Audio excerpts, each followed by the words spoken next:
You're listening to the Awesome Podcast Network.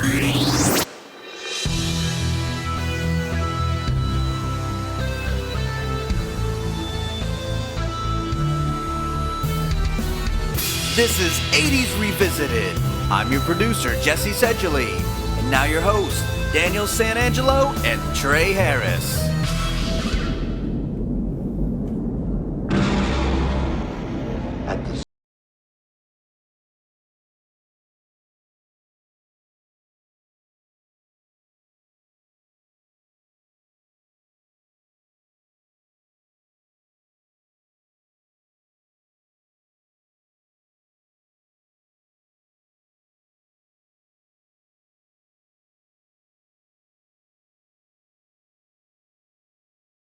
Power to be almighty, the power to be masters of the universe.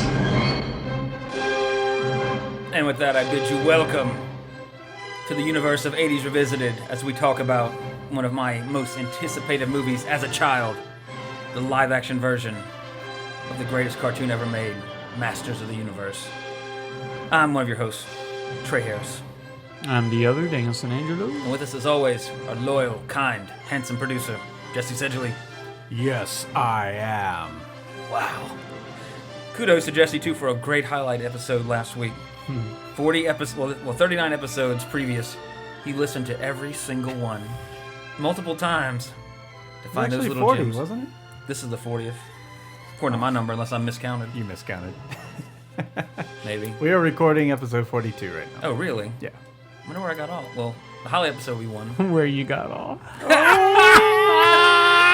Maybe I'm Courtney Cox's chest. Courtney Cox. Anyway, All right. whatever episode this is. It is 42, seriously, it's 42? Yeah. I just need to make notes of that so that when we do our 50th episode, it is in fact the 50th episode, not 52. Yep. I'd hate to come like, welcome to our 50th episode spectacular. Trey, it's 52. Son of a bitch! Fuck it! Anyway, Pretty far off. as we mentioned, Masters of the Universe, released August 7th, 1987. I saw this in the theater on opening day. As a kid, it was like your dreams coming to life and then being woken because it turned out that dream was a nightmare when you were 33 and you watched it again. Daniel's making such beautiful faces at me. IMDb 5.1, Rotten Tomatoes 18% rotten. Budget of $17 million. It increased to $22 million, so it ended up going $5 million over budget. Opening weekend 4.8, domestic gross 17.3. And again, for some of these, I guess more of these less popular movies, so to speak, I can't find any info on the interwebs about a worldwide gross. So this movie was a failure, domestically and most likely worldwide. So, any thoughts on that, about it? You think it deserved to fail? No, like our Willow opinion's pretty much the same. Yeah. Or Army of Darkness and stuff. It's the same opinion on this too. Like, I was a big He-Man fan. Mhm. I actually got in trouble. Oh, do I tell. told you about that. Yeah, when I was, I guess, around 5 or 6, I called a 1-900 He-Man hotline. Sounds sexy. Cost my dad $90. Oh my god. This is Skeletor! What are you wearing? I got to talk to She-Ra. No. Oh, fucking A. Yeah. What's this number? Yeah. So, needless to say, I was a fan as a kid, and Where'd you find that number? They probably had it at the, like, on the cartoon at the Yeah. end. Do you want to talk to He-Man? Hey, do you want to talk to He-Man? I mean, what I've just beaten Skeletor. If you want to call me and talk about it. I actually called it. I don't know what Was it that an made me do. audio recording? I don't remember. I don't remember the phone call They at didn't all. talk. That'd be even funnier if you could talk back to them. My dad used some, because I think I lied. I was like, no, I didn't call it. And then he used a little kid trick like She-Ra said that you were blah, Oh blah, my blah. god. Your dad's a bastard to play with you like that. I can't believe you fell for it. What'd you say? I'm 5 years old. God dang. Still. Jesse always wanted to down a man. Always downs Daniel. Anyway, I got in trouble. I can't remember. I might have said it on the podcast before. Similar situation, but it was a Freddy Krueger. Like, call me, I'll tell you a nightmare. I didn't fall for these things. And I knew it cost money, but I was like, as a child, I was like, I don't know how they're going to charge us this because I'm not paying. I'm not telling them anything. Oh, I just called the number. I don't remember how much money I spent, but it was all pre-recorded. It's like, if you want to hear the nightmare about the boy and his parents, press 1. If you want to hear the nightmare about something else, press 2. And I listen to every one like 5 times. Used to have oh my god! But they're all like 2 minutes. They're designed to make you to find the end of the story. You're going to be paying. They used to have the 900 wrestling hotlines as well. Mm-hmm. Like for insider information. Yeah. Think how hard it is to pull $1 out of somebody these days. Yeah. Whereas Mhm. back then, it's then- like $2.99 a minute. Dude, Audio recording. Before there was game facts and strategy guides and Yeah. everything, my dad would call hotlines if he Yeah, got stuck the on a NES video hotline. game. I did too. Yeah. Like for games where I couldn't figure that something was out. that was money. Yeah. Well, now you can find anything out you want Yeah. on your cell It's just phone. so funny to But listen. back then, all we had was Nintendo Power and telephone, Yeah. and then that Game Pro TV show with JD Roth. Like, there are people that hesitate to buy a 99-cent app that some guy worked 2 years of his life on. Well, It's like, just please buy there you go. it. I have never bought an app for this my iPod Touch. Oh, jeez. Okay. What, you think that redeems you somehow? No, I'm just getting. Jesse's pissing me off today for some reason. I haven't done anything, and he's being an asshole. You ever used the gift? Like, you ever got an iTunes gift card and bought anything? No. You've never. I've never You've paid never anything. No. Anything, even with not money that's not yours. Like you've never played a paid app. No. Now, I looked on the IGN has a like app their thing of the day, and yeah. they'll have free apps that normally cost money, but they're free. Like, so I got some Yeah. good games, Kingdom Rush and things like that, which are normally on like 99 cents or $3 or something. Gotcha, cheapskate. Anyway, okay. Back to Masters of the Universe. I'm the only one working. Got a kid and a wife. We understand Only one working. Yeah, Trey and I don't have jobs. in his family. In I know my what you mean. family, Oh, Trey. okay. Yes. God, I thought you dang. met in this room. Yeah, it was directed by Gary Goddard, who pretty much didn't do much after that. However, he did write episodes of the Captain Power TV show. I don't know if either of you guys remember that, but he kind of had the not laser. He had like a weird helmet on. He's very shiny and gold. And they had the toys there. You'd watch the video, and you put the batteries in the ships, and they had the cockpits, and you would like shoot at the screen. And if you got hit by the TV, the cockpit would would eject your pilot, and like you're shot down, kind of thing. What was it called again? Captain Power. Captain Power.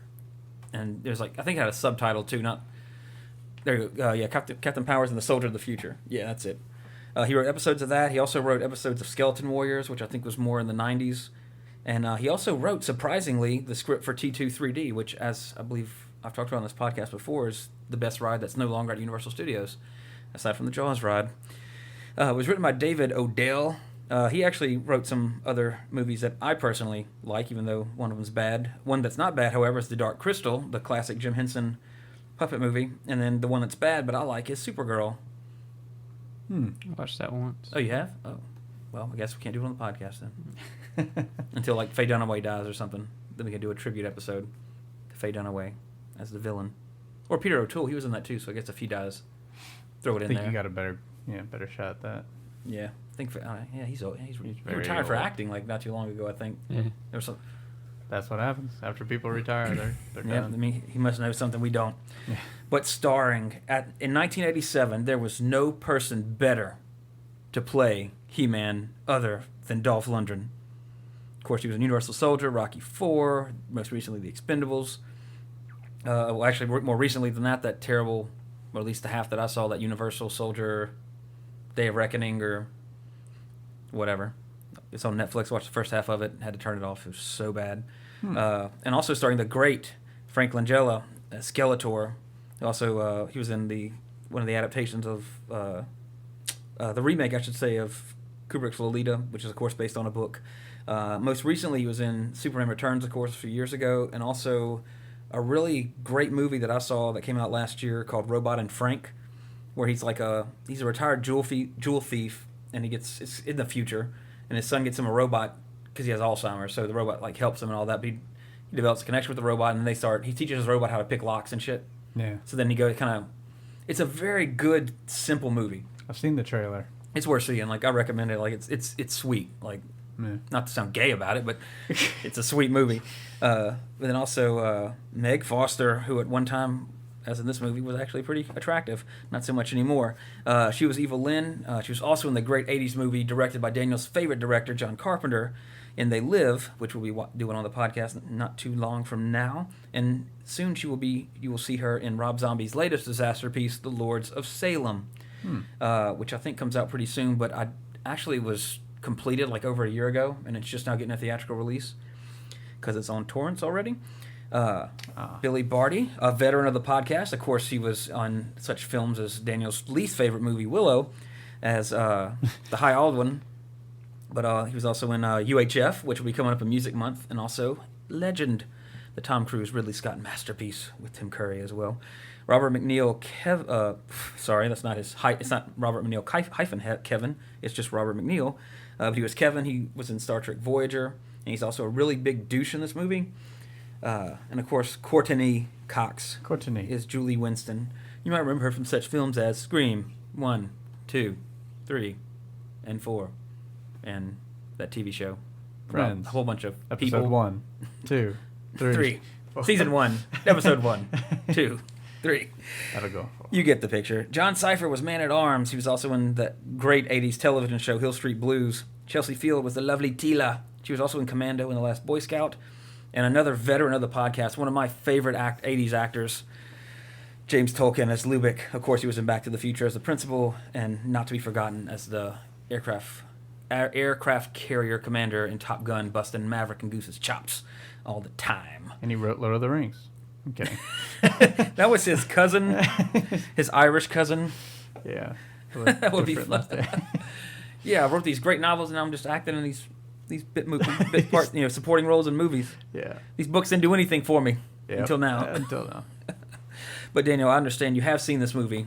This wasn't a virgin viewing for you. You're familiar with this film. Yeah, I watched it a pretty good bit when I was a kid. Mm-hmm. As did I. Jesse, are you acquainted with? No, I'm not. Oh, this might be one you should watch and live tweet. Okay. Oh, it's one of those movies. Yeah, it's not Howard the Duck caliber, but we'll find out. So Daniel, when's the last time you saw this movie? Before we get into like what you thought about it, I mean, has it been pretty recent? This was like the first time in a Probably good long about while. 20 years or so. Okay, perfect, awesome. Mm-hmm. So you haven't seen this movie in 20 years. Watched it recently. What do you think of it now? It just doesn't hold up to me. I agree. It's garbage. It's one of those you kind of find other stuff to kind of get on Facebook or something. It is kind of boring, and I really liked it as a kid. I enjoyed it. Wait a second. What's the matter? Jesse just pulled up Masters of the Universe Legos. Is that real? I have no idea. I'm just clicking through. Okay, if I swear with God and you two as my witness, if there is in fact Masters of the Universe Legos, we are leaving here after the podcast, going to Target, and I'm buying every set they have. That has to be fake. That's way too good and badass to be true. I'll investigate. You gotta go to Lego and see if you maybe can. I'm assuming custom. that thing's old. No, custom. Meh. I got so excited. That looks so badass. Sorry, folks. Anyway. They might have it. Yeah. I mean, it's all going to be customized, I'm sure. Mm-hmm. Still, that looks pretty badass. Yeah. On Reddit, just got a link. But anyway. It's just kind of bland to me. So, as a kid, what was your impression of it? Or going into it, like, it was He-Man. before you watched it again, like, oh yeah, I remember this movie. It was great. I loved it. Or was it more just like, I don't remember this movie at all. I want to watch, I didn't really remember the story very much. Like, I remember certain scenes, the little marching down the street, and the key, the sound that every time the kid, that's my favorite part of the movie. Every time they push the red button? Yeah. The cosmic key! You could, like, I don't know if you were talking about this earlier. All the music sounds like other things. Yeah. We were talking about how the credit sequence is very similar to Superman the movie, with words in space, just not, instead of zooming at you, they're just fading out to kind of differentiate it.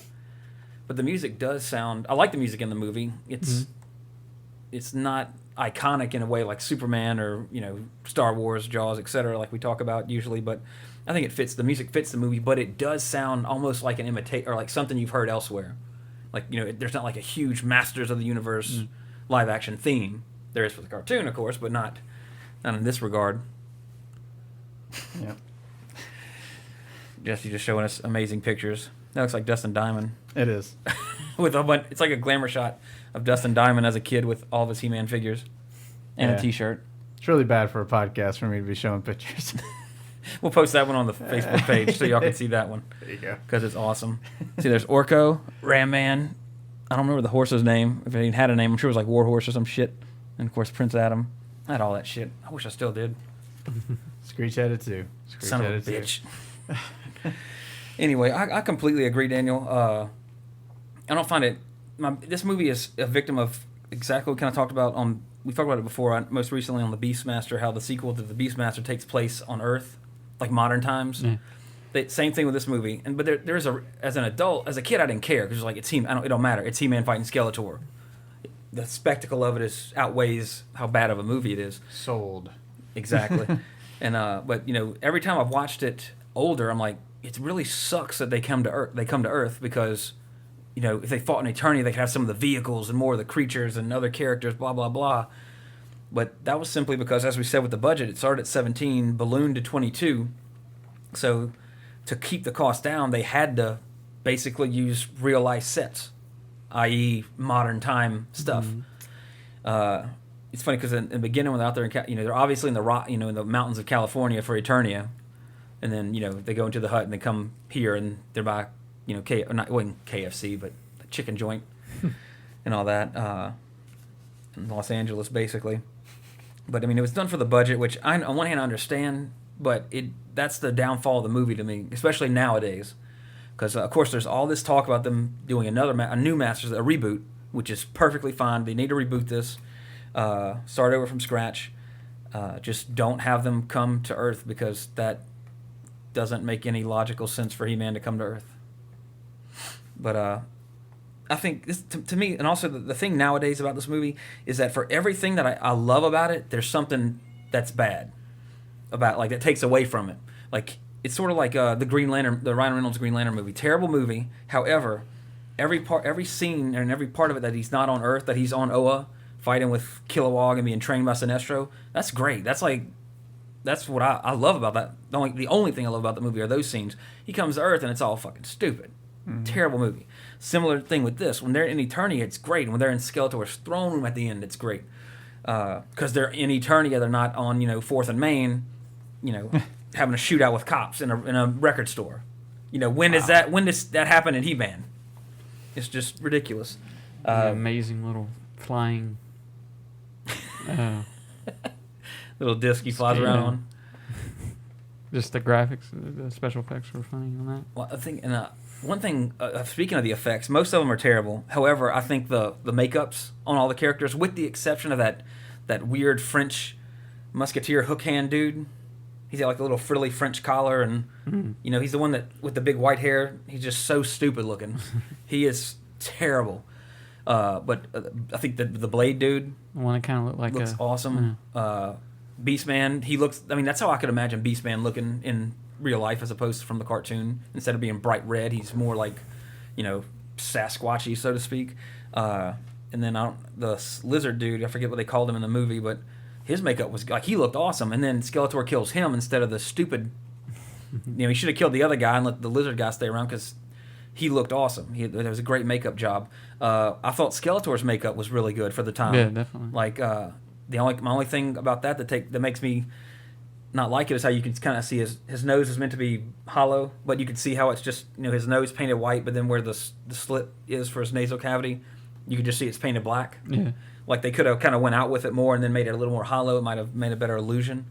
But I think Lundgren, despite the fact that he didn't know much English at this time in his career, I think he was a great He-Man.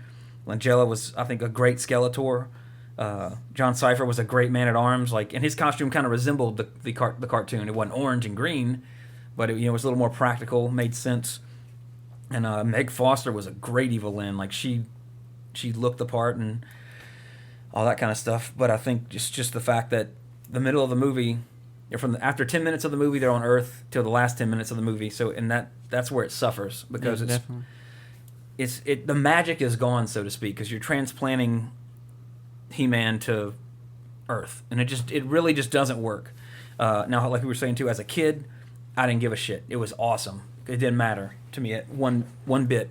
But having watched it many times since then, every time I watch it, it becomes a little less favorable. Yeah. Although I kid you not, the moment in the end where Skeletor's like become the gold Aztec god, whatever, and he's like electrocuting He-Man, where he's reaching for his sword. The second he grabs that sword and pulls it out of that lock thing and says, "I have the power," I still get chills because that's fucking awesome being a He-Man fan. But yeah, definitely, this is not one that stands the test of time, and hopefully a reboot will be something that is coming down the pipe for it, because the franchise needs that right now. Because I mean, love them or hate them, the Transformers movies have been a huge success. G.I. Joe, I mean, they just had the sequel for it, even though the first one, I didn't think after watching the first one they'd ever make a sequel, which they did with bigger stars, with Bruce Willis and The Rock joining the cast. I mean, wow. Mm-hmm. So I mean, what's next? They've done Transformers and G.I. Joe. There's only one thing left, basically, other than Rainbow Bright, Masters of the Universe. Captain Planet. That'll come later, because that was like, early 90s. I wonder how that would be. We'll see. We'll have a discussion on that then. I mean, just a big backstory to all the five guys. They'll probably change it like drastically to simplify it. Like Yeah. they might Green Lantern in it to where like the rings just seek out people and then they're all brought together and look what we can do or something. I don't know. Or maybe it's a multi-diverse field trip and the kids find this artifact where the rings are hidden like in it. Chronicles. And then Dr. Blight or somebody attacks the museum to steal something and it shatters the thing and the rings are out and they all That's gotta what's happen this? though. That's gotta happen. As long as Don Cheadle plays Captain Planet, it'd be awesome.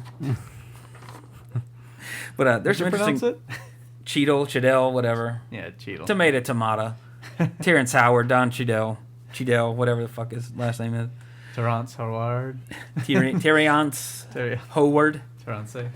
But there's some interesting stuff behind the scenes of this movie, as we kind of alluded to with the budget and everything, why they had to do certain things. But this is actually a change. As a kid, I hated, but as an adult, I see why they had to do it. The character of Gwildor was created to replace Orko. So you didn't have a little floating bed sheet, basically, with big eyes, a scarf, and a hat going around going, "Geez, He-Man, what do we do?" Blah, blah, blah. So for the sake of the story, that makes sense. However, they still could have just called him Orko. And then it's not like, in a sense he's there, but you understand why they changed him, blah, blah, blah. Not that I would have helped the movie. Dolph Lundgren did all of his own stunts. So He seemed like he was bored making this movie. I think it's, he didn't really know English. This was his... No, just some of his movements, though. He looks so slow. Well, he's just, he's... I know, he's 6'5", but, he's a big guy. But look at him. That's how even the action figure looks like that, with the exception of the haircut's a little different, but he was so perfect to play He-Man. Who would play him today? I know a lot of people we know is like, Chris Hemsworth. I'm like, no, I don't need Thor walking around Eternia, because he's a great Thor, don't get me wrong, but in everything else that he's ever in, he's still Thor with a different haircut. Yeah. Cabin in the Woods, no, I'm going to do this. Pulls out his hammer. Oh no, they're breaking in. Don't worry, I got a hammer. But, I don't know, that's a good question. That's something I have to really think about to see. But, of course, that's usually, because of Thor, that's the number one choice for a lot of people. If it was a WWE movie, I guess it'd be Dolph Triple Lundgren. H or Ziggler. Yeah. Dolph Lundgren, Dolph Ziggler. Yeah. If Triple H wasn't so damn old, he'd be perfect. Like back in I guess early 2000, Triple H when was he the gang or not the King of Kings or whatever? Oh right. They that looked like that was like his intro music or whatever. Kind of that. I think he just came back from an injury or something. Also comes down to acting too. That's true. Hey, he was great in that Field Trip movie. The Chaperone. I keyed. He's one of the reasons that Blade 3 sucks. And like we mentioned about the budget, the original idea was to have the film set on Eternia for the whole movie and be faithful to the cartoon. But, as we mentioned, the first draft of the script was written to have it set on Earth to reduce the budget and the sets and all the other different, strange creatures they need to create to fill that universe. So it makes sense. However, I'm sure you probably could have cut some crap out. If you destroy all the instruments in a record store, I think you probably could build a set of something foreign from Eternia or something. I don't know. Or matte paint it. Of course, if this was modern day, George Lucas would just green screen everything and it'd look funky, but oh well. And I don't know. I always wondered this. I always thought this was odd, when I was young. How like when they had that final sword fight, how it kind of goes to it's dark and there's just lights spinning around and everything. Well, that's because before they filmed that scene, they literally ran out of money after being over budget. So basically, they had to Gary Goddard got the camera, went to a dark set with some lights and everything to add something to the background, and got Dolph Lundgren. And in fact, for that final fight scene, it's not Skeletor. It's not Frank Langella playing Skeletor. It's the dude that played Blade doing Skeletor's final fight scene because they had no money and they had to throw together a fight scene to round out the movie. So that's why that fight scene seems really kind of how they're in this throne room and everybody's around, and all of a sudden it's like dark and they're sword fighting and with the nightlight on. So that was pretty weird. And I remember when they ran this contest, but there was a contest for people who, when you buy the toys that buy a toy and send off your UPC code and you can win a chance to be in the movie. Well, again, they had budgetary problems, so the kid who won the contest is right there. I think it was near the end of the movie when Skeletor's walking back with He-Man's sword, and it's called Pig Boy, but he hands him his staff, and Skeletor takes his staff. The little creature that he takes the staff from is the winner. Does that have his name here? Richard Sponder. So if you're still alive, good job winning that contest, bro. Beat me, asshole. Did you actually? Yeah. Oh, you did. I was excited, and of course back then too, it was like with the Ninja Turtle, like with certain figure. Who else? What Ninja Turtles? Like G.I. Joe always had mail away figures. Like you mail away so many marked packages, and I think you got the red BAT soldier. The robots. They're always black, like had the black suit on, but you get the red one, like mailing it away or something or other like that. But several toy companies back then would have that. You send in all the UPCs, you get a variant of it. So that was always cool. But the thing is, too, I thought this was interesting, and I understand now being an adult and not being blinded with rose-colored glasses from being a kid watching this movie and loving the cartoon. But many viewers, including myself, see the picture as comparing it to the cartoon, but it was more so meant to be an adaptation of just the toy line, not the cartoon at all, which the toy line came first, then the cartoon came, but the reason it exploded was because of the cartoon and everything. So, in a sense, comparing it to the cartoon is unfair because it's based on the toy line, but still, there was no Gwildor toy until after the movie. And there was no Lizard Man and the funky musketeer hook hand guy like I mentioned before until after that. But also, by basing it on the toy line more so than the cartoon, you had more options to leave stuff out. Because Cringer and Battle Cat's in every episode of the TV show. However, when you're playing with the toys, you don't necessarily have to have all the toys represented, so they could leave out stuff that would be too expensive to use, such as Battle Cat, for example. For the miniature sets shot on Earth, some of the buildings that they use for the miniatures, like when the thing's going down the street and like it's obviously a miniature moving because nobody's moving on the floating platform. There were actually some leftover miniatures from Ghostbusters and Blade Runner. So that some of those, when you look at those shots, if you're really good at looking at models, you probably could identify, oh, that's that building 3 doors down from the Ghostbusters in this shot, blah, blah, blah, if you're that good. Now, this is really interesting. I remember way back in the day in comic books, it was this was before Titanic and all that shit, where James Cameron was attached to direct Spider-Man. And that was, this is post-Aliens. It was like the greatest news ever.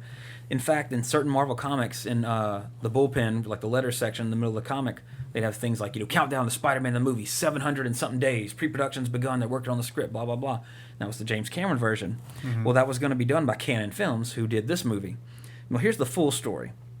They had plans to make a Spider-Man movie, but opted instead to take the money and split it into 2 movies for 2 other films, one of which was Masters of the Universe, the other was Superman 4, The Quest for Peace, and the plan was to take the profits from both of those movies and make an even bigger budget Spider-Man movie.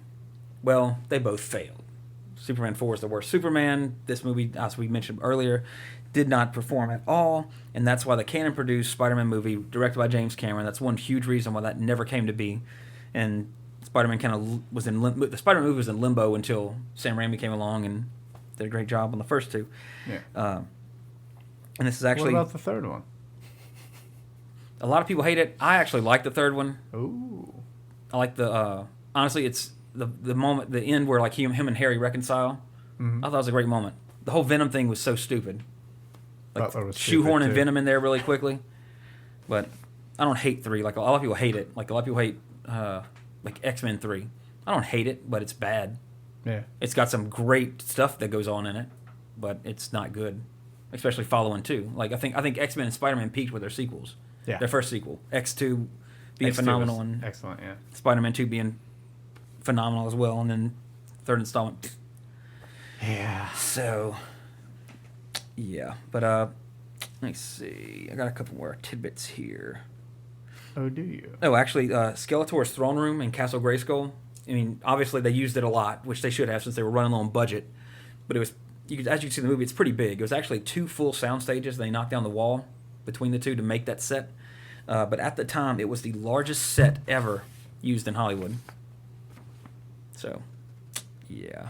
And then I always wanted this too, but we mentioned Meg Foster earlier. She played Evil Lynn. She did a great job visually. But her eyes, that like really gray blue, that's her natural eye color. That's not contact lenses. And she kind of jokes whenever she's working on a movie that she kind of brings her own special effect with her for free with her eye shade, which is definitely striking. She just like, I mean, that's I think her most notable feature is just her eyes are weird, almost like she's a robot or something. This is funny too. The director Gary Goddard was initially planning to have all of Lundgren's lines dubbed by another actor because obviously, you know, the way he pronounces some things like, "Oh, we're not going to leave this to people to die." He has like you could see that accent breaking through sometimes, which as a kid I didn't give a shit about. He was He-Man. He looked like He-Man. I didn't care how he sounded. However, it was in Lundgren's contract that he would at least have 3 opportunities to redub his lines beforehand, and if none of the 3 like takes, you know, or times he recorded worked, then they could get somebody. But on the third one, it worked enough to where Goddard left it in. And I didn't know this at all until I read this. But Mattel wouldn't allow He-Man to kill anybody in the movie. Did you know that every one of Skeletor's soldiers is a robot? The old foot soldiers idea. Exactly. But the thing is, they never say that in the movie. They never like allude to it or nothing. They get shot, they scream. When they're shooting them in the end, they fall into the pit. You know, I mean the walkway. Like There's Wilhelm screams in the thing, but they're all robots. Created robots that feel pain. And I'm reading this, I'm like, there's no way, because I guess because they just had them all suited up, they say, yeah, they're robots. But even when I was a kid, I assumed they were just Skeletor's minions. But as a matter of fact, they are robots. What about in the cartoon? Were they people? Yeah. Well, I mean, He-Man never killed anybody in the cartoon. Right. It was always just, I'll get you next time, He-Man. Well, they're tied up. I guess it was kind of opposite Turtles, because Turtles didn't kill anybody in the movie, whereas in the TV show, they busted up those robots. Yeah. But they weren't robots. Casey Jones killed Shredder. Well, half dead. Yeah. Oops. Oops. In the cartoon, not the cartoon, the comic book, murder. they kill Shredder in the comic book because it's not for children. No. But then, of course, I didn't know until the movie came out, or until I watched it on VHS after it came out of the theater. I never knew there was a scene at the end. And in case you're listening to this and know it, there is a scene at the end. Like after credits? Yeah. Oh. This was, as far as I can remember without looking at dates for movies or looking it up, this is one of the earliest ones to me that I can think of. But at the very end, all the credits roll, blah, blah, blah. Frank Langella's head pops up out of the water. Apparently where he got thrown in that pit, it's all full of water. So he pops up and he goes, "I'll be back." And then it freeze frames and ends. Which obviously, there's a sequel. They're going to make a sequel. And they did have a script for Masters of the Universe sequel. However, because this one bombed, they used the outline of the Masters of the Universe 2 script, and that eventually became the Jean-Claude Van Damme classic, Cyborg. Mm-hmm. So I guess this robot Cyborg was one of the soldiers who could feel or rebelled against Skeletor. Maybe He-Man was going to protect this robot chick soldier and then get crucified by the bad guy, and then, I don't know, whatever. They never made a sequel. I do have a body count, but it's kind of invalid since they're all robots. But had they actually been people, would you care to guess what the body count was? What is the robot count in this movie? Robot kill count. Robot / body / people. I have no clue. 15? 16. There he is again. 43. Jesse wins. 43 robots lost their lives. Skeletor, I guess, doesn't count on that since he pops up at the end. So, any final thoughts about this movie before we get to our other segments? Anything in closing? No, not really. It just bored me. Again, it didn't bore me, but the more I watch it as I get older, it gets less and less entertaining. It's weird though, because Bummer. some of them hold. Labyrinth holds up well Yeah. to me. Willow does. I don't know what it was about this. I mean, there are certain parts of this movie that are still, like I mentioned, my favorite part are still great. But again, I think especially as being older, I can't look at Willow and be like, oh, they should have done this, because to me there's nothing to change. Where this, you can see how it could have been better. I guess another thing with me is, besides a couple of exceptions, I don't like time travel. Yeah. I talked about that on our last one with Army of Darkness. It's one of those where it worked. Or interdimensional travel, so Yeah. to speak, in this regard. Yeah. That's one of my biggest pet peeves in movies. Like, oh, we're in the future, let's go back to the past for this movie. Now, if you got a great story, or you're pulling a Sound of Thunder, not the movie, but the book, where, you're going back from the future to prehistoric times, okay, yeah, that means you're not cheaping out. There's a story to tell there, et cetera, et cetera. But, we're independent filmmakers. Hey, let's do a movie in the future. So we tape aluminum foil up in one section of Jesse's house, and like, yes, we are in the future. Go in our time machine. Oh, wow, we're in the present. That's fucking cheaping, and that's a disrespect to the audience. Anyway. Yeah. But yeah, I still like this movie in a sense, but it's not, it's steadily getting lower and lower. And if they reboot it and they reboot it right, this will be forgotten for the most part, as long as it's done right. So this is the time where a reboot is necessary. Oh, yeah. A reboot, not Everybody complains about them, but sometimes you need it.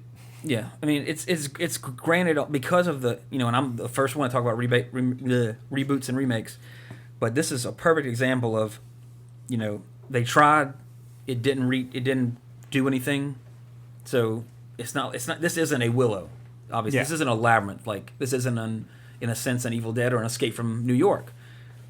This needs to be given some TLC and brought back, because Master of the Universe is arguably more popular now, or is at its most popular now than it's been since it was out, because with the recent released comic book line or comic story, and they've re-released the figures, but they made them 10 times, almost like not McFarlane-esque, but like, and they're like $40 a pop. Otherwise, I'd have every one of them, but they're ridiculously expensive because it's all for the collector market. Right. And they're phenomenal looking, and the comic book series is great. In fact, if the movie followed the recent comic book storyline, which in a nutshell is basically Skeletor is in control of Grayskull and has the sorceress prisoner, I believe, or whatever, but it was all through magic, to where he won by making everybody, brainwashing everybody, but mind control basically, to where He-Man's out in the woods just like doesn't have any idea that he's He-Man. They left out the whole Prince Adam angle. It's He-Man, and I think the sorceress sends a bird, or like, I mean, it sounds cheesy the way I said it right there, but he eventually starts to remember, and is attacked by Beastman, and he goes on an adventure, and he meets up with Merman and Trapjaw and Tila and Master Man-at-Arms, and it's a great, it's great because all the shit that you watched as a kid on cartoons really happened, but this is what's going on now. And that, like, growing up with something and seeing that take on it is phenomenal, and the comic book series was absolutely fantastic. But in the real world, again, August 7th, 1987, 2 days after this movie was released, the Hoddle how do you pronounce that? Hoddle Street Massacre. Julian Knight, a lad of 19, goes on a shooting rampage in Melbourne, Australia, in a suburb of Clifton Hill, Victoria, and killed 7 people, injuring 19 before surrendering to police. So shit like we've had recently, still happened back then. Absolutely. In the good old days, so to speak. So that's something I don't even know about. But again, there wasn't much domestically happening around that time. But sometimes it's good to have some foreign affairs brought into perspective. Sometimes. So score-wise, Daniel, what would you give this one? I'd probably give it about a 5. I would agree. I actually wrote a 7 on mine, but the more we were talking about it, and Started how hating it that I'm going to listen to this again in like a few years and be like, God, that was way too high. Yeah. So I'm going to have to give it a 5 as well. I will actually agree with your score, because I I think a 5 is where this movie will stay for. Like I don't think Is it'll that get the lowest less. score you've ever given? Jaws, one of the Revenge, I think was 3 or 4. Oh wow. Huh. Actually, what did I give Howard the Duck? That's what I'd give this movie. I don't know. Whatever I gave Howard the Duck, I should Stick with your 5. Yeah, just stay with 5. That'll be fine because I'll stand by that score in 10 years from now. And it's really kind of giving it a 5 because I did like it a lot when I was little. Yeah. Well, I mean, the only reason that I still like this movie is honestly because of the beginning, where they're on Eternia and Skeletor's taking over Grayskull, and in the end, where they're in Eternia and they're having that big shootout of all things in a He-Man movie, and then the sword fight, and then he beats Skeletor as a god basically and reclaims Grayskull. The whole little time travel aspect, like, oh, my parents are not dead. Oh, yay! That's just a happy ending. And then apparently Eternia is in a snow globe at the very end. Naturally. Where she holds it, like, look, and then He-Man's in there. It's like, don't shake it. You destroyed Eternia. And I'll tell you one thing about the movie that's badass, is that I wish Castle Grayskull looked like it did at the beginning of this movie, because that's a wicked-ass design for Grayskull. In fact, the Eternia playset, which is the one thing in the He-Man toy line I never had, was similar. It was tall, like almost like a really thin pyramid, but it had like a cat face on it. And like at the doorway, it had 2 claws. So like you'd push a button on it, and like the claws would go through to stop people figures from, going into Eternia. It had a fucking tram system that you could put your figures in, and it would go around it, like all through it. It was amazing. It was the one thing I didn't have. I had the G.I. Joe aircraft carrier, but I didn't have that. I would have traded that aircraft carrier in a second for the Eternia playset. So, Calling all collectors. well, I don't still have the aircraft carrier, Okay. but I did have that, which I've told that story before. Dana, you ready for your segment, or you want me to go do Back to the Future? I can do mine. Okay. Go ahead, Jesse. Sports Rewind. This is kind of more of a question for you guys. Of course, didn't find anything August 7th, 1987, but I did find I something feel you, bro. on the 3rd and the 9th. It's kind of the same thing. It was exhibition games in the NFL, preseason, whatnot, but they were played in London. Huh. Now, there's either, I believe it's 2 regular season games a year, it's 1 or 2, that are played in London, and it's real. Like, there's no preseason. They are pretty popular there. Like, it's a way to get it more global, but as a player... Fuck that. Yeah. Okay. Normally when they have those, you have a bye week afterward. Mm-hmm. Which they That's should. That's not always the case if they consider, like, because they've talked about having an NFL team in London. Think about the travel and everything. Yeah. I mean, sending your team over there. Just imagine, like, you're a player. The different thing. Yeah, you're going to London to... No, but you're not going to London to visit. You're going to London to play a game. You're not going to have much time to do anything. Yeah. How long is the plane ride? Like half a day? Like, I want to say 8 like... or 10 hours or something. Yeah, somewhere around there. Because my brother flew to London, and I think it was something like that. And plus, depending on where you leave from, I think they had to fly to New York and then go, right. The total transit time. A Los Angeles team leaving, they got to fly across the country 6 hours. After they get then a team. fly over there. I was just kind of wondering, do y'all think that's worth it? In terms of will it ever beat... It's never going to beat soccer there. Oh, never. You think they should... Because there's been NFL players that didn't like it. Wish they didn't have it. So what do y'all think of that? I think it's wasted. I mean, if it is popular over there, then they'd have a football team. If They it's used to have popular a for them to football have league over there, and it failed. So you kind there of you wonder... go. I mean, why? Exactly. That's just... I wouldn't call it like necessarily failed. It was called the World League. I used to watch a lot of Barcelona Dragons were the name of a team. It might still be going on, but it's not even close to NFL. NFL, $1 billion business every year. Well, it's one of those things too, to where like if they did have a league, it's always going to be second fiddle to the NFL. Yeah, there's never, it's like it's like trying the XFL out. There's like never going to be a new football league here that pretty much is along the same lines. They have arena football. It's a lot different. It's a lot 50 yards. It's more of a run and gun type in terms of, you can run forward. Like, you can go in the motion, like 20 yards behind the line of scrimmage and run up, like towards your goal and say height, and not considered to be a false start. Yeah, that's weird. I think that's silly. What about the CFL? Come on. I know one team. That's really? out of the whole is I think it's the I don't know any team. Calgary Stampede. There we go. I think that's the name of one team. The Toronto Argonauts? Lumberjacks. Lumberjacks. See, it tells you how much we know about that. Yeah, we don't know. Yeah, I think that's just silly. Like, I can understand if they did like an exhibition game or something. Yeah. You know, like New Orleans went there mid-season about or 2 or 3 years ago. They played a London game. They played or against even the have one of the Chargers. bowls there or something. You know, or move from Hawaii Maybe the to Pro Bowl yeah. 1 year. Yeah, That's move it not to a bad London. idea. Yeah, I mean that's fine. Yeah. But the fact that for no reason you're just playing a regular season game. Oh, you said preseason or regular No, season? regular season Yeah, now. that's ridiculous. It's That's usually stupid. right in the middle of the season, and the teams have a bye afterward. But still, What's your concern, though? no. I'm just asking y'all if you think that's a good idea. If you think it's going to be profitable?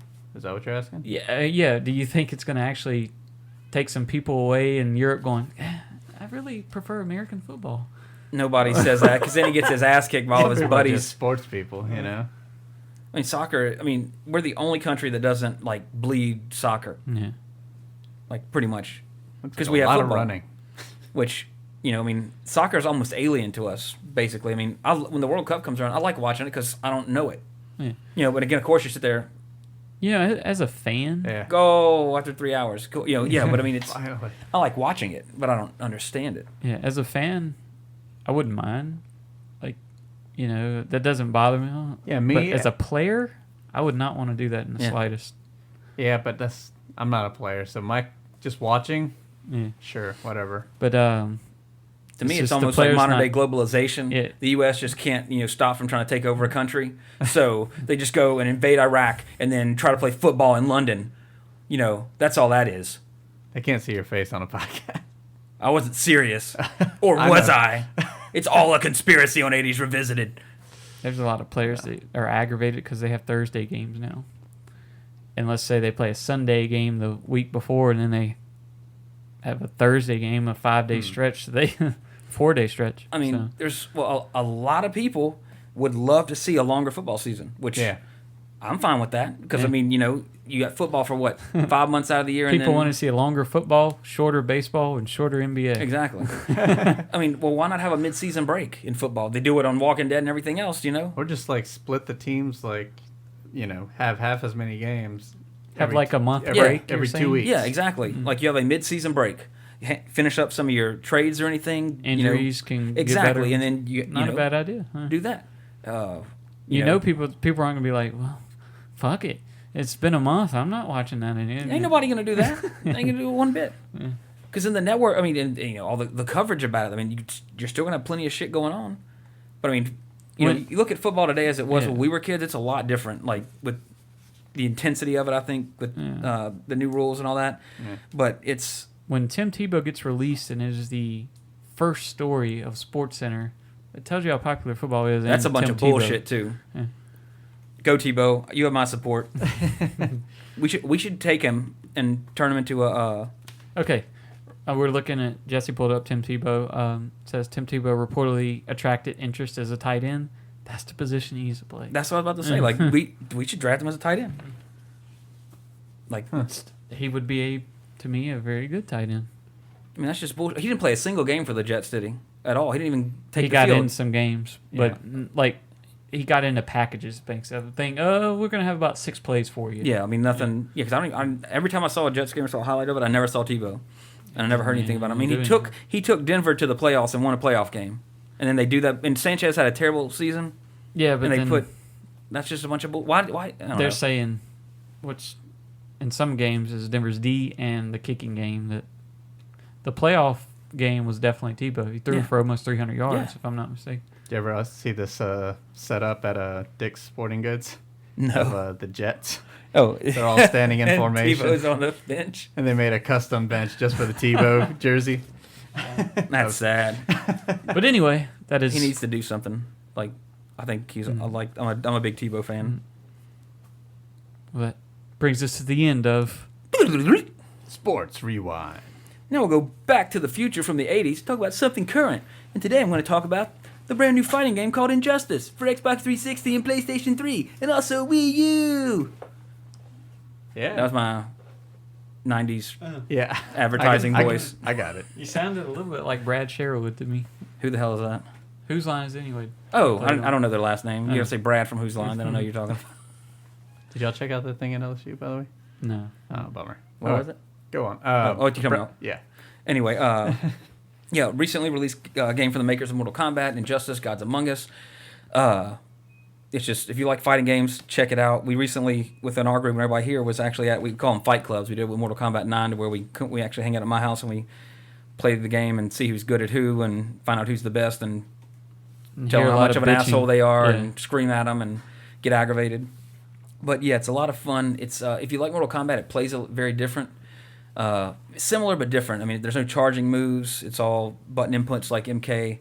But to me, it's a definite evolution of the fighting genre. You have a clash system, which is new, which is pretty unique, which allows you to wager your super meter against the other person's and get health regen and all sorts of fun stuff. And it's all like an alternate universe DC heroes type thing. And the story is actually really good. The comic book that goes along with it is better than the in-game story. But overall, it's just a really cool story. It's a lot of fun to play. If you're into fighting games and you like comic books, then this is obviously a no-brainer. I know Jesse's been playing it, and he's pretty good with... Who is that? What's that dude's name? Aquaman? Fag! As in a bundle of sticks. Ain't nothing wrong with that. No, but Aquaman is pretty badass in the game. You got your staples, Fag or Superman, Batman, etc. Wonder Woman's in there, and you got some... It's honestly, my only complaint was there's so many Batman people. It should almost be like Injustice, Batman and Friends. Yeah. Which is understandable because, I mean, what other DC character has a rogues gallery? It's true. Aside from Superman, Lex Luthor, Brainiac, Bizarro. Doomsday. Okay, that's it. Okay, well, yeah, there you go. Okay, 4. Who's Wonder Woman's enemy? You know, I don't even know. Man? Man. Yeah. She's like Bambi. Man entered the forest. Yeah, but if you like fighting games, I won't spend too much time on it because it'd just be redundant to talk about how awesome it is, but it's really good. Check it out if you like that stuff. Yeah, the storyline was good. What were your thoughts on it? I don't know. I'm about a 7 or 8 out of 10 on the fighting. Mm-hmm. But the storyline I really enjoyed. Did you play the last Mortal Kombat or? No. Okay, so this sort of like this. I guess you played Street Fighter 4. Might be the last fighting game. Yeah, I've always been more of a Street Fighter fan, more of a Dead or Alive fan. Gotcha. So yeah, this is definitely different. Very different, yeah. Very different, but like you said, still a good game nonetheless. Yep. So everybody, that brings us to the end of this episode. And you could always send us emails to tell us how much you either loved or hated Masters of the Universe. Or if you want to send us some Injustice combos for anybody other than Aquaman, so Jesse doesn't have any fuel to beat me with anymore. 80s Revisited at gmail.com. Also on Facebook at Awesome Podcast Network. On Twitter at Awesome Podcasts. And as Jesse mentioned at the beginning of last week's highlight episode, definitely check out Sedgley Films on YouTube, I believe, is what you were referring to for the Facebook page. Yeah, well, Facebook as well. Which has our secret link. To watch The Pursuit of Red X, and you will see visually, not just audibly. Visually, audibly. It sounds like a name, audibly. Yeah, it's a musical, My little so oddity. you gotta like musicals before you go. Yeah, but it's definitely a musical, like not like a Les Mis type thing where it's more of like an opera, but I mean there's spoken dialogue. Yeah. You know, it's like Purple Rain in a sense, Yeah. which is next week's movie, kicking off Music Month with none other than the great one, the purple one, Prince, Purple Rain. So until next week, everybody, I remain Trey Harris. I remain Danielson Angelo. Jesse Sedgley. Kawa, I have the power! Bunga. That's good.